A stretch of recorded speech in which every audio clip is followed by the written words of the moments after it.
بسم اللہ الرحمن الرحیم۔ بیان کیا جاتا ہے کہ بنی اسرائیل میں ایک عابد رہا کرتا تھا کہ اس زمانے میں کوئی عابد اس کے جیسا نہ تھا۔ اس وقت میں 3 بھائی تھے اور ان کی ایک بہن تھی جو ابھی تک کنواری تھی۔ اس کے سوا اور ان کی کوئی بہن نہ تھی۔ اتفاقاً ان تینوں بھائیوں کو کہیں لڑائی پر جانا پڑ گیا۔ ان کو کوئی ایسا شخص نظر نہ آیا جس کے پاس اپنی بہن کو چھوڑ جائیں اور اس پر بھروسہ کرے، لہٰذا سب نے اس رائے پر اتفاق کیا کہ اس کو عابد کے سپرد کر دیں۔ وہ عابد ان کے خیال کے موافق تمام بنی اسرائیلیوں میں نیک اور پرہیزگار تھا، چنانچہ اس کے پاس آئے اور اپنی بہن کو حوالے کرنے کی درخواست کی کہ جب تک ہم لڑائی سے واپس آئیں ہماری بہن آپ کے سایہ شفقت میں رہے گی۔ عابد نے ایسا کرنے سے انکار کر دیا اور ان سے ان کی بہن سے خدا کی پناہ مانگی۔ وہ نہ مانے اور اصرار کرتے رہے کہ ان کی بہن کو اپنی نگرانی میں رکھنا منظور کر لیں، حتیٰ کہ عابد نے ان کی درخواست کو منظور کر لیا اور کہا کہ اپنی بہن کو میرے عبادت خانے کے سامنے کسی گھر میں چھوڑ جاؤ۔ انہوں نے ایک مکان میں اس کو لا اتارا اور چلے گئے۔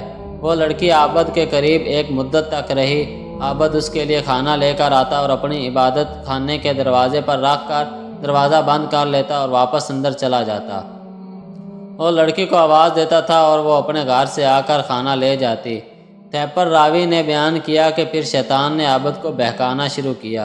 ابتدا میں اس کو خیر کی ترغیب دیتا رہا اور لڑکی کا دن میں عبادت خانے تک آنا اس پر گراں ظاہر کرتا رہا کہ کہیں ایسا نہ ہو کہ یہ لڑکی دن میں کھانا لینے کے لیے گھر سے نکلے اور کوئی شخص اس کو دیکھ نہ لے، اس لیے بہتر یہ ہے کہ اس کا کھانا لے کر اس کے دروازے پر رکھ آیا کر، اس پر اجر عظیم ہوگا۔ غرض یہ کہ عابد کھانا لے کر اس کے گھر جانے لگا۔ کچھ مدت بعد پھر شیطان ان کے پاس آیا اور اس کو ترغیب دی اور اس بات پر اسے ابھارا کہ اگر تو اس لڑکی سے بات چیت کرے تو تیرے کلام سے مانوس ہوگی، کیونکہ اس کو تنہائی سے سخت وحشت ہوتی ہے۔ شیطان نے اس کا پیچھا نہ چھوڑا حتیٰ کہ وہ عابد اس لڑکی سے بات چیت کرنے لگا۔ اپنے عبادت خانے سے اتر کر اس کے پاس آنے لگا۔ پھر شیطان اس کے پاس آیا اور اس سے کہا کہ تو اپنے عبادت خانے کے دروازے پر اور وہ اپنے گھر کے دروازے پر بیٹھے اور دونوں باہم باتیں کرو تاکہ اس کو خوشی محسوس ہو۔ آخرکار شیطان نے اس کو عبادت خانے کے دروازے پر لا بٹھایا۔ لڑکی بھی گھر سے دروازے پر آئی۔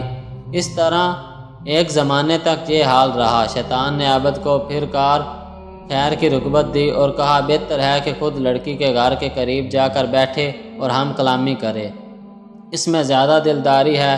عابد نے ایسا ہی کیا۔ شیطان نے پھر تحصیل ثواب کی رغبت دی اور کہا کہ اگر لڑکی کے دروازے سے قریب ہو جائے تو بہتر ہے تاکہ اس کو دروازے تک آنے کی بھی تکلیف نہ اٹھانی پڑے۔ عابد نے یہی کیا کہ اپنے عبادت خانے سے لڑکی کے دروازے پر آ کے بیٹھتا تھا اور باتیں کرتا تھا۔ ایک عرصے تک یہی کیفیت رہی۔ شیطان نے پھر عابد کو ابھارا کہ اگر عین گھر کے اندر جا کر باتیں کیا کرے تو بہتر ہے تاکہ اس لڑکی کو باہر نہ آنا پڑے اور کوئی اس کا چہرہ نہ دیکھ پائے۔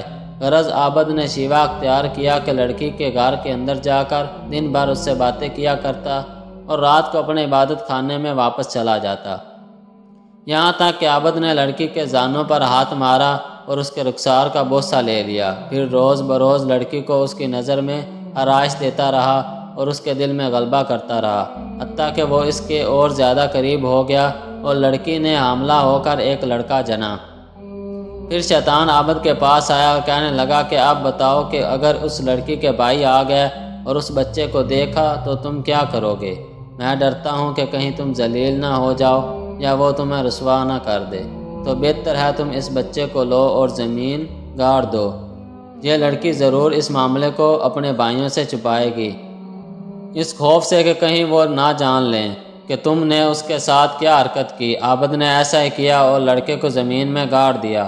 پھر شیطان نے اس سے کہا کیا تمہیں اس بات پر یقین ہے کہ یہ لڑکی تمہاری ناشائستہ حرکت کو اپنے بھائیوں سے پوشیدہ رکھے گی؟ ہرگز نہیں، تم اس کو بھی پکڑو اور ذبح کر کے بچے کے ساتھ دفن کر دو۔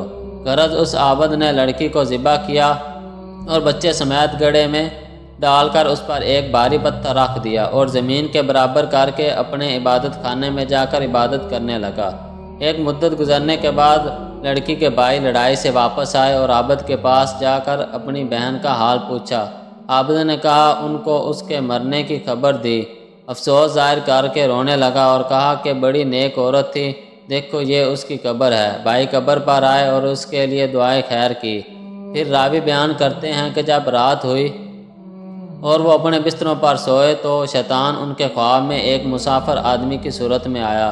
پہلے بڑے بھائی کے پاس گیا اور اس کی بہن کا حال پوچھا۔ اس نے عابد کا اس کے مرنے کی خبر دینا اور اس پر افسوس کرنا اور مقام قبر دکھانا بیان کیا۔ شیطان نے کہا سب جھوٹ ہے، تم نے کیوں کر اپنی بہن کا معاملہ مان لیا؟ عابد نے تمہاری بہن سے بد فعل کیا، وہ حاملہ ہو گئی اور ایک بچہ جنا۔ عابد نے تمہارے ڈر کے مارے اس بچے کو اس کی ماں سمیت ذبح کیا اور گڑھا کھود کر دونوں کو اس میں ڈال دیا۔ شیطان نے مزید کہا جس گھر میں تمہاری بہن تھی اس کے اندر داخل ہونے میں وہ گڑھا دہنی جانب پڑتا ہے، تم چلو اور اس گھر میں جا کر دیکھو، تم کو وہاں دونوں ماں بیٹے ایک جگہ ملیں گے جیسا کہ میں تم کو بیان کر چکا ہوں۔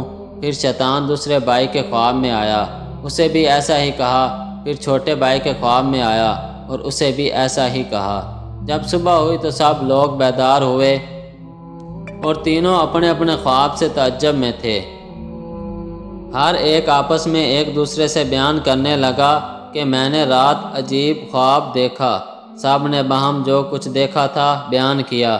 بڑے بھائی نے کہا یہ خواب فقط ایک خیال ہے اور کچھ نہیں، یہ ذکر چھوڑو اور اپنا کام کرو۔ چھوٹا بھائی کہنے لگا کہ میں تو جب تک اس مقام کو دیکھ نہ لوں باز نہ آؤں گا۔ تینوں بھائی چلے جس گھر میں ان کی بہن رہتی تھی، آئے دروازہ کھولا اور جو جگہ خواب میں بتائی گئی تھی اسے تلاش کیا اور جیسا ان سے کہا گیا تھا کہ ان کی بہن اور اس کے بچے کو ایک گڑھے میں ذبح کیا ہوا پایا۔ انہوں نے عابد سے کل کیفیت دریافت کی۔ عابد نے اس قول کی، اس فعل کے بارے میں تصدیق کی۔ انہوں نے اپنے بادشاہ سے جا کر عابد کی شکایت کی۔ عابد کو پھر اس کی عبادت خانے سے نکالا گیا اور اس کو مارنے کے لیے لے جایا گیا۔ جب اس کو مارنے کے لیے لے جایا جا رہا تھا تو شیطان اس کے پاس آیا اور کہا تم نے مجھے پہچانا، میں ہی تمہارا وہ ساتھی ہوں جس نے تم کو عورت کے فتنے میں ڈال دیا، یہاں تک کہ تم نے اس کا حملہ کر دیا اور ذبح کر ڈالا۔ اب اگر تم میرا کہنا مانو اور تم مجھ کو سجدہ کرو تو تمہیں میں اس سے نجات دلا دوں گا۔ عابد نے سجدہ کیا، خدا تعالیٰ سے کفر کیا۔ پھر جب عابد شخص نے کفر کیا تو شیطان اس کو اس کے ساتھیوں کے قبضے میں چھوڑ کر چلا گیا۔ انہوں نے اس کو اس کے کفر کردار تک پہنچا دیا۔ حاصل اس واقعے سے ہمیں یہ سبق ملتا ہے کہ اندازہ کیجئے کہ شیطان ہمارا کس قدر سنگین دشمن ہے اور اس کے وار کس قدر سنگی ہیں۔ چنانچہ ہمیں چاہیے کہ اس واقعے سے سبق حاصل کریں اور شیطان کے کھنڈوں سے اپنے آپ کو بچائیں۔ اللہ تعالی ہم سب کی حفاظت فرمائے، آمین یا رب العالمین۔